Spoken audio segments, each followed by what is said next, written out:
We do not believe sa malas. Mga kapatid, di ba lagi kong tinuturo sa inyo yan? Natutunan nyo na po yan, mga kapatid, di ba? Sa mga baguhan dito, sinasabi ko to. Bilang mananampalataya, hindi tayo naniniwala sa malas. Bakit? Ayun, kasi hindi tayo suswertihin. Joke po yun.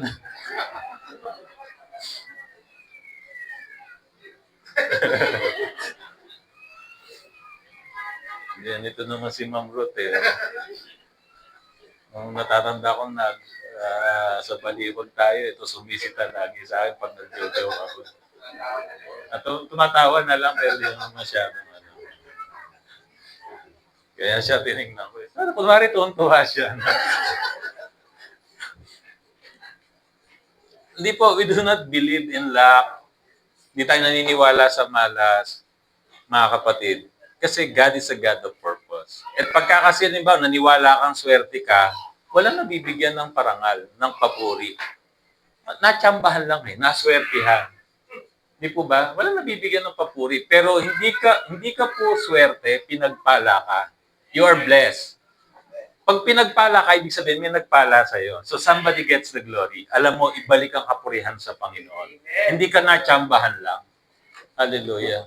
Kaya huwag na kayo maniniwala sa mga galaw ng planeta, sa mga zodiac signs. No? Naniniwala tayo sa gumawa ng planeta. Amen? Dahil hawak niya ang buhay natin. Hallelujah. Kaya dapat di na rin kayo tumataya sa loto, ha? Kasi dati, nung bago-bago ako nagpapastor, may mga miyembro ako.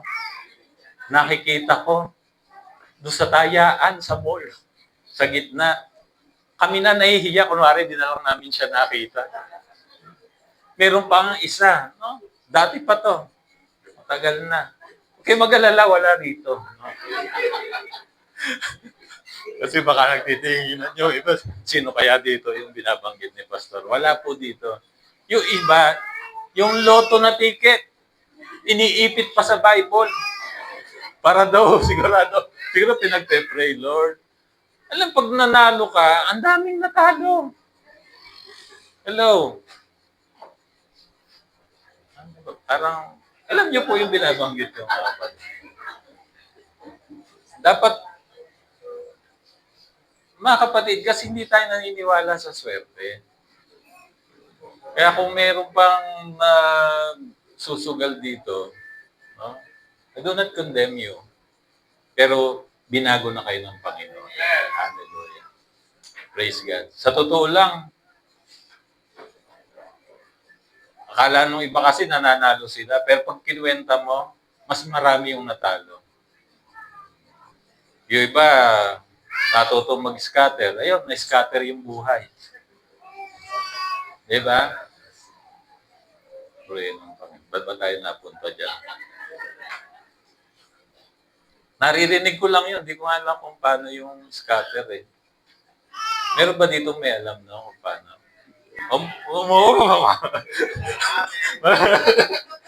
Ano yung pastor?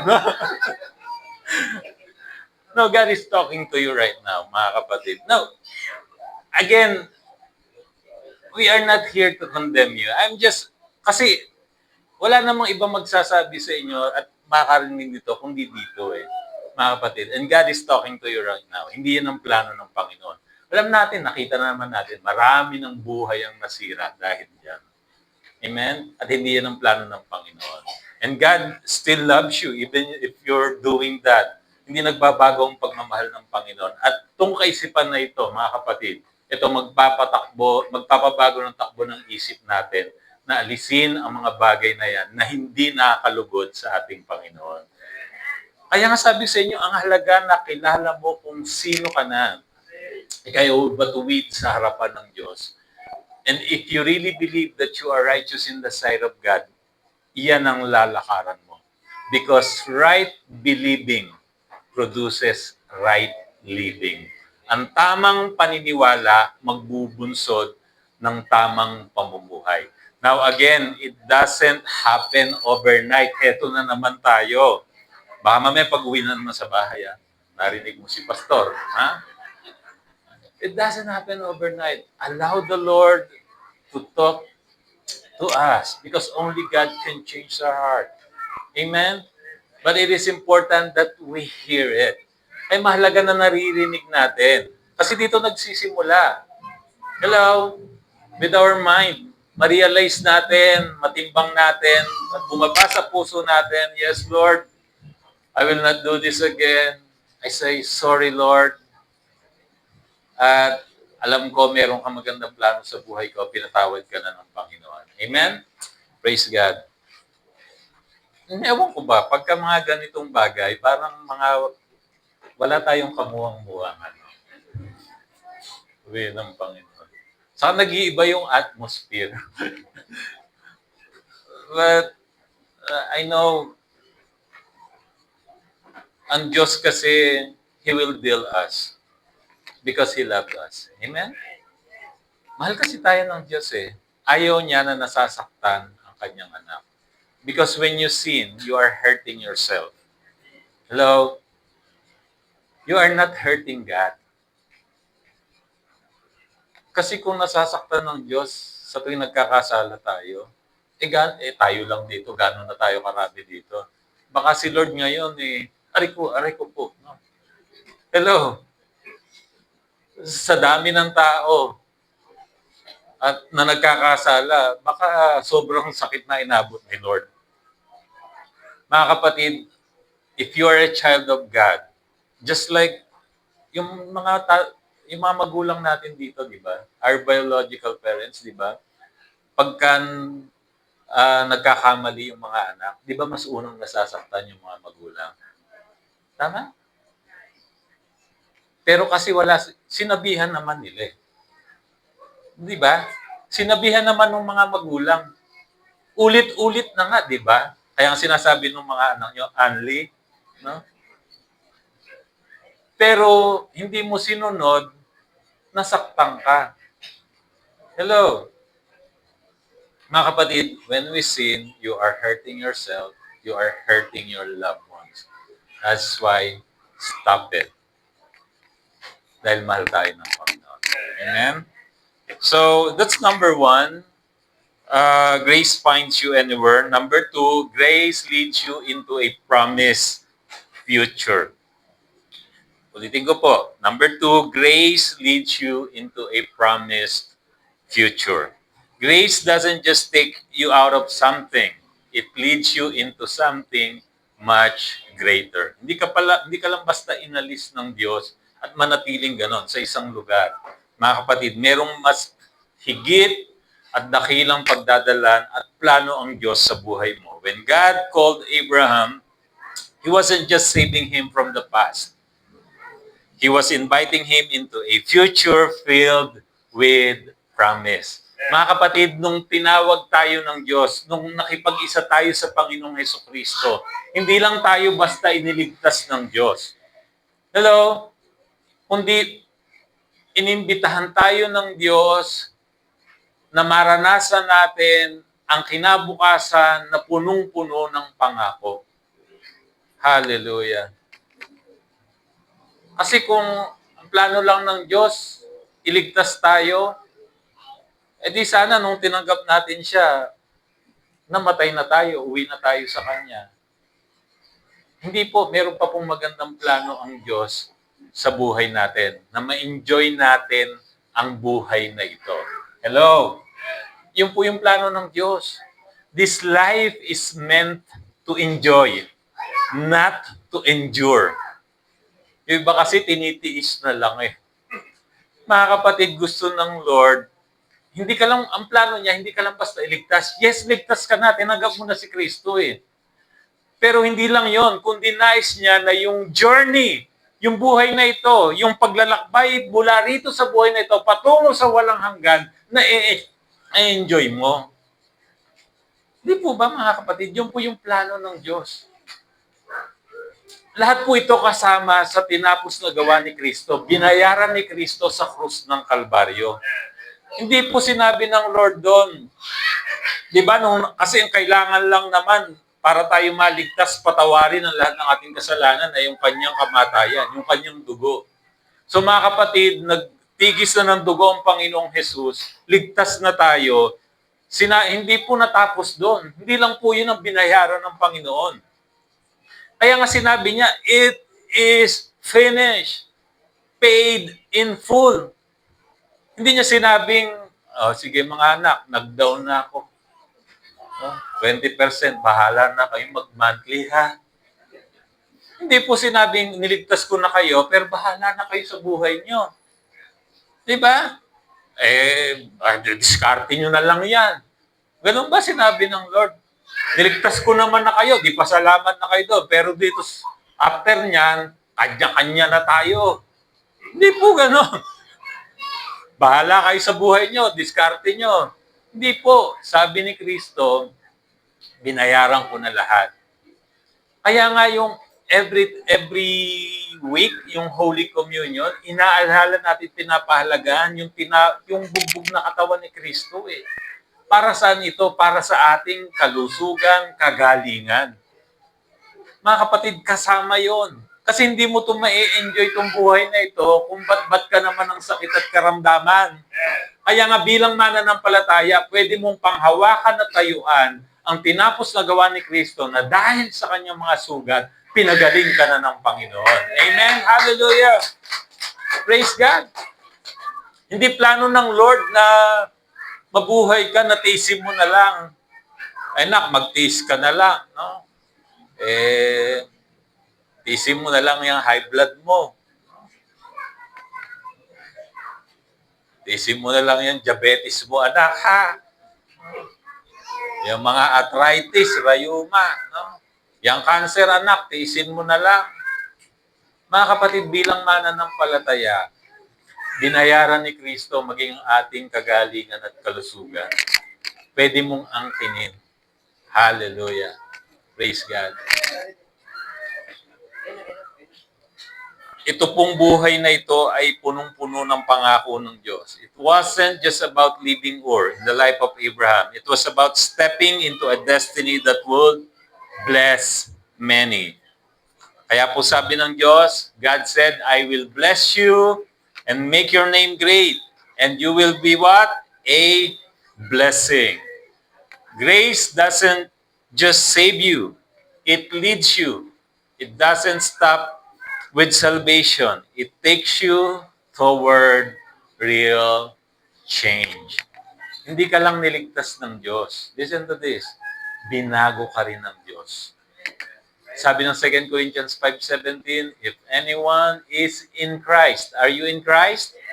Ano ang sabi doon? He is a new creation. The old thing has passed away. Nawala nang yung nakalipas. And behold, the new has come. You become new because you are in Christ. Hallelujah. It takes you toward real change. Abraham wasn't just taken out of broken past. He was called into a blessed future. Grace doesn't just erase your past. Hindi lang po binuranan ng Diyos ang inyong nakalipas. It starts a new story filled with favor, purpose, and impact. Hallelujah. Are you excited with this, mga kapatid? Alam niyo po, talagang magbabago yung perspective sa buhay. Pagka ito yung mga sumagi sa isip natin, na luminaw sa iyo kung bakit ka gumigising tuwing umaga. May magandang plano ang Lord sa buhay ko. Amen? Kahit di mo pa nakikita.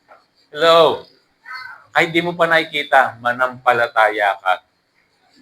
So when grace leads, it always moves you forward into a future you didn't earn. All you need to do is follow where grace leads you. You may not know every step, but grace does. And it's already prepared the way. Mga kapatid, God's plan doesn't need perfect understanding. Hindi mo kailangang maunawaan lahat ang plano ng Diyos. What do we need? Just a willing heart to follow. Look at Hebrews 11:8. By faith, Abraham obeyed and went, even though he did not know where he was going.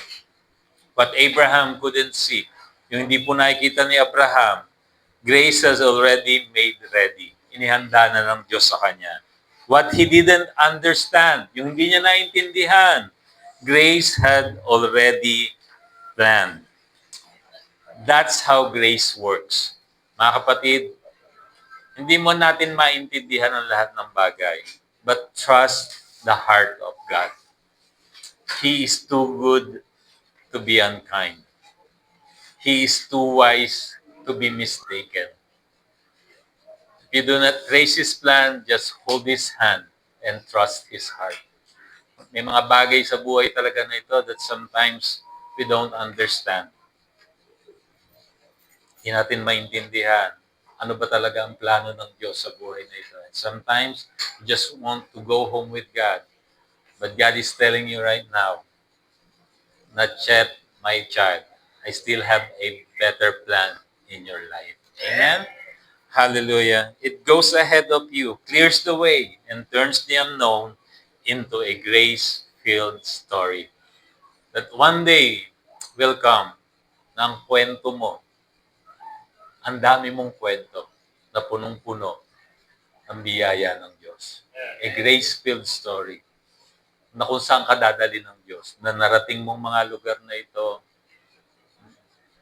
na napagpala ang mga tao dahil sa buhay mo, dahil sa biyaya ng Diyos sa iyo.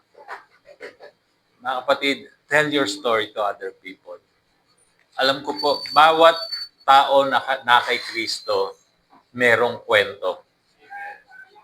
At lahat ng kanilang kwento, merong kwenta. Kasi iba, ang daming kwento. Pero wala wenta. Iba yan, iba? Wento-wento, wala wenta-wenta. Wento-wento, wala wenta. Pero dahil ang kwento natin hindi patungkol sa atin, meron itong kwenta. Dahil ito'y patungkol sa biyaya ng Diyos sa ating mga buhay. Hallelujah. So mga kapatid, you might feel unsure about your next season. But don't worry. Grace is leading you. You don't need all the answers. When grace leads, blessings follow. Trust Him. Take the step of faith. Sumunod lang. Ihakbang ang paa ng hakbang ng pananampalataya. So that's number 2. Grace leads you into a promised future. Number 3, grace gives you a new identity. Hallelujah. Napakaganda po nito mga kapatid. Ito po ang nangyayari pag tayo po'y natagpuan ng biyaya ng Diyos. Tulad sa istorya ni Abraham. Una, grace finds you anywhere. Pangalawa, grace leads you into a promised future. Number 3, grace gives you a new identity. Bago ka na dahil ikaw ay na kay Kristo. Hindi na ikaw yung dating ikaw. Huwag mong hayaang kang huntingin ng iyong kahapon. Huwag mong hayaang i-define ka ng ibang tao sa iyong mga dating ginagawa. Do not respond. Huwag kang tutugon sa mga maling panawagan sa iyo ng ibang tao. Now, Abraham was still childless. Wala pa pong anak. Nung tinawag siya ng Panginoon, 99 years old. Okay? 99 years old. Pero nung tinawag siya, wala pa po siyang anak, pero tinawag na siyang father of many nations. Kailan po siya nagkaanak? Nung 100 taon na siya. Kaya wag po kayong mawala ng pag-asa. No?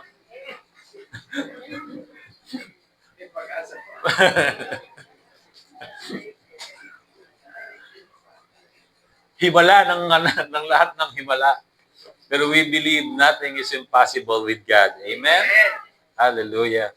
So, Abram was still childless when God gave him a new name. There was no sign of the promise yet.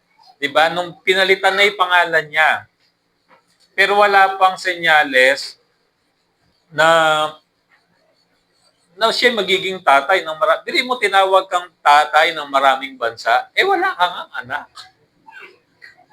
Diba? Wala kang anak, tapos yung asawa mo, matanda na, amoy lupa na, baog pa.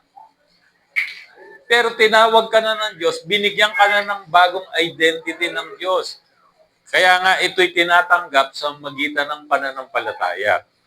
Now, no child, no future in sight, but grace didn't wait. It gave him a new identity before anything had changed. Mga kapatid, kaya nga, it is by faith. Kahit hindi pa magaling, may mga kirot pa. Pero maniwala, pinagaling na. Amen? Kasi iba, naniniwalang pinagaling na pagka wala na'y kirot, pagka wala na'y maga. Hello? Hindi po pananampalataya iyon. That is not living by faith. That is living by sight. Okay, naniniwala ka dahil nakita mo. Pero mga kapatid, tinitrain tayo ng Bible dahil sinabi ng kanyang salita, hindi mo man nakikita, paniwalaan mo na. Pastor, ito ba ang pinagpala? No? Ang sapatos ay butas? Kailan ka maniniwalang pinagpala ka na pagka lang may bago ka ng sapatos? Kahit sapatos mo butas pa, maniwala ka na at makikita mo, mapapalitan niya nang wala ng butas. Ito ba, pastor, ang pinagpala, ang bubong ay may tulo? Pinagpala ka na, maniwala ka. At makikita mo, mawawala na ng tulo yan. Ito bang pinagpala, pastor, ang sasakyan ni karag-karag? Pagka umandar, pagka ayaw umandar, ito ba ka pinagpala, isasakyan namin, tumitirik, ayaw umandar. Pagka namang umandar na, ayaw namang huminto. No? Ito ba ka pinagpala?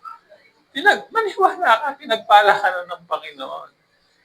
Amen? Kasi kung ano yung pinaniniwalaan mo, yun yung makikita mo. That is the principle. Kaya sa buhay ni Abraham, yung po ang nangyari. Hindi po naghintay ang biyaya ng Diyos, no? Na baguhin ang kanyang identity bago mangyari ang lahat. Look at the verse, Genesis 17:5. No longer will you be called Abram. Ang dating pangalan niya, Abram. Your name will be what? Abraham. So pinalitan from Abram to Abraham. For I have made you a father of many nations. For I have made you. Ginawa na kitang ama ng maraming bansa. Wala pong anak. Now, tingnan po natin. Ito po yung kanyang pangalan in Hebrew. Okay, yung Abram, ang Hebrew po, reading from right to left. So, yan po yun.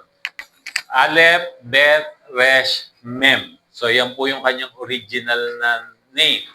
Aleph, Bet, Resh, Mem. Abram. Okay? Ano po? Pinalitan yung kanyang pangalan. Ginawang Abraham. So, ano po yung nilagay dun? Ano po yung dinagdag? Hey. Hey is number 5. Kasi sa Hebrew po, meron niyang mga bawat letter, may katumbas na numeric. No? So yung hey, ang number po noon nakatumbas 5. And 5 is the number of grace. So ibig sabihin, nagkaanak si Abraham, nung pinalitan yung kanyang pangalan, biniyayaan siya ng Diyos. Kamukha rin ni Sarah, di ba? From Sarai, naging Sarah. Nilagyan din ng hey.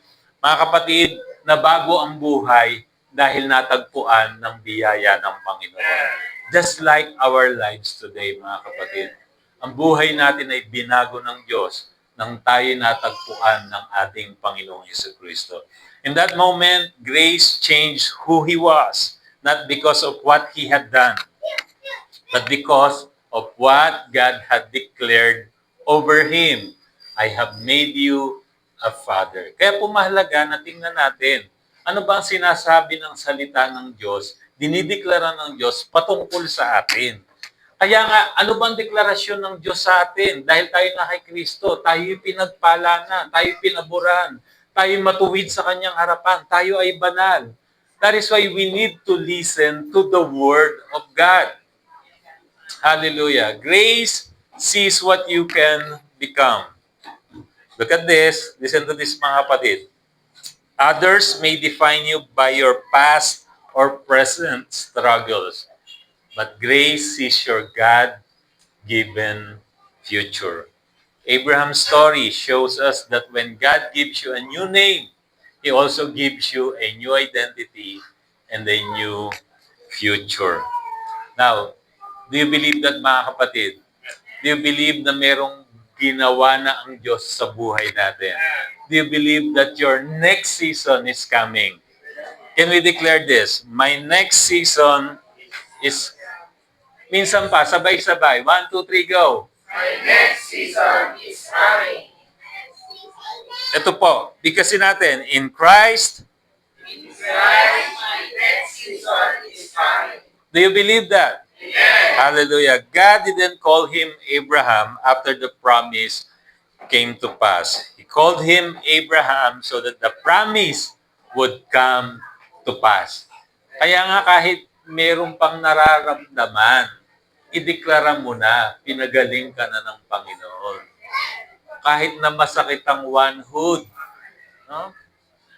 Ang one-hood, isa lang eh. Pag dalawa kasi masakit, two-hood. Okay? Kahit masakit ang one-hood, ideklara mo na, pinagaling ka na ng Panginoon. Amen? Hallelujah. So, God didn't call him Abraham after the promise came to pass. He called him Abraham so that the promise would come to pass. It is a pattern. Pattern po yan kasi sa Bible.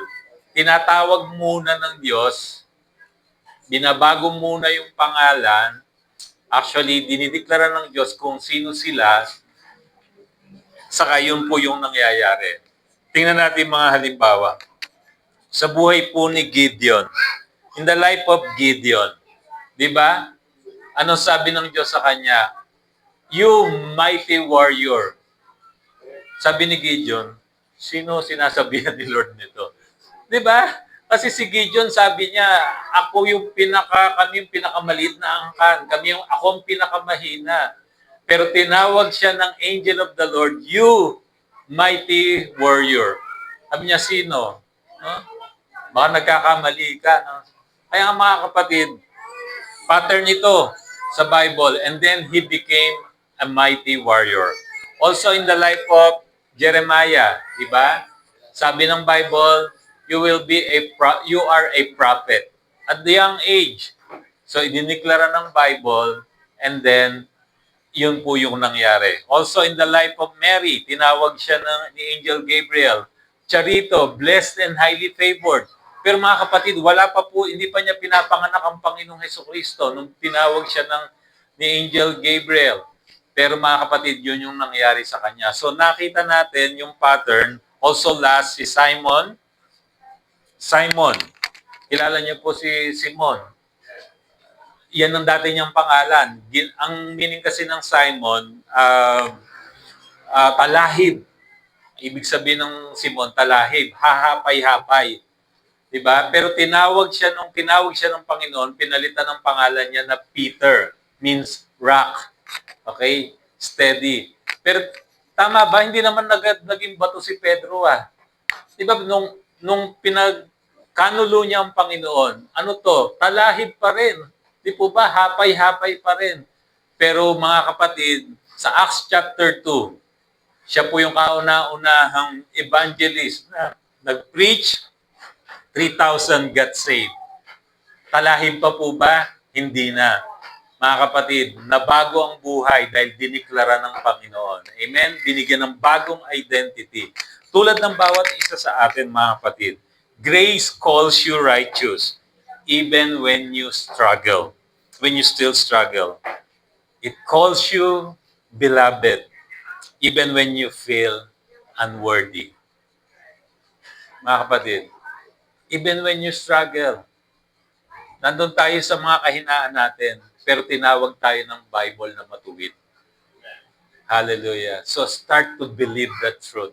Kasi pag sinimulan mong paniwalaan ito, ako matuwid sa harapan ng Diyos. Kasi iba din nila matanggap. Kasi binabase nga nila, depende sa kanilang lakad. Baluktot nga ang lakad No? Ito ba matuwid? Baluktot nga kung saan naliliko. No? Naliliko sa kaliwa, naliliko sa kanan. Pero tinawag ka na ng Bible dahil ikaw ay na kay Kristo. You are righteous, even still in your struggle. Hallelujah. At makikita mo, pag pinaniwalaan mo ang katotohanan ito yung makikita mo sa iyong buhay. na magmamanifest. Okay? And it calls you beloved even when you feel unworthy. Kung sa tingin mo na walang nagmamahal sa iyo, always remember that God loves you so much. Mga kapatid, hindi ka nag-iisa. Mahal na mahal ka ng Diyos. It calls you blessed and highly favored even when life is hard. Hallelujah. So that's the power of grace. It speaks truth that's greater than your feelings and stronger than your past. Grace is who you have become in Christ. Yan po yung kapangyarihan ng biyaya. Nagsasalita ng mas higit na dakilang mga bagay kaysa sa iyong nararamdaman, kaysa sa iyong nakalipas. Nakikita ng biyaya kung sino ka na dahil ikaw ay na kay Kristo. Can we read this verse? No. This verse. Asa na ba? Ayan. Nawala na eh. 2 Corinthians 5:17. If anyone is in Christ, the new creation has come. The old has gone, and the new is here. Hallelujah. Ang ganda po ng translation. If anyone is in Christ, are you in Christ? Amen. The new creation has come. Binago na po ba? Amen. Bago ka na. Kaya mabango ka na sa harapan ng Diyos. Wala nang amoy ng pusali ng kasalanan. Mabango ka na rin dyan sa katabi mo. Hallelujah. Purihin ng Panginoon. Di po ba, masarap ang amoy ng bago, tama? Sarap ng amoy ng bago. Ha? Yung amoy ng bagong sasakyan, no? Nakaka-addict yan. Ikaw ay binago na dahil ikaw ay na kay Kristo. The new creation has come. And what happened to the old? The old has gone. The new is here. Hallelujah. In Christ, you're not just a better version of your old self. You're completely new. Hindi lang basta parang niretoke. Hindi lang niretoke yung dati mo. Hello? Ikaw ay ginawang bago. You are completely new. God doesn't just fix your flaws or improve your past. He gives you a fresh start. Hallelujah. Just like Abraham was renamed and given a new purpose by grace, we are made new through the finished work of Christ. God gives you a new identity, sealed by His blood and secure forever. Mga kapatid, you are no longer defined by your past. Listen to this. You are no longer defined by your past, your failures, or what others have called you. Do not listen to the naysayer. Do not watch me nay-nay. Do not watch me whip. Watch me nay-nay. May mga naysayer kasi.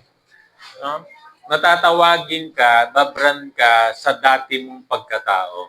Do not listen to that lie. Hindi ka na dinidefine ng iyong nakalipas.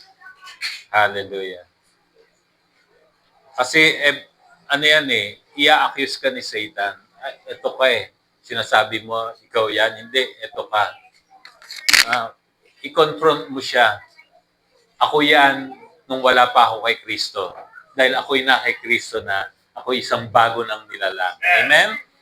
So your failures or what others have called you, grace has given you a new name, a new identity, and a new life. Don't respond to the old labels. Grace has erased them. Diba? Nalasinggero ka, babaero ka. Do not respond to that old labels, even to the black labels. Do not respond to that, mga kapatid. Amen, di ba?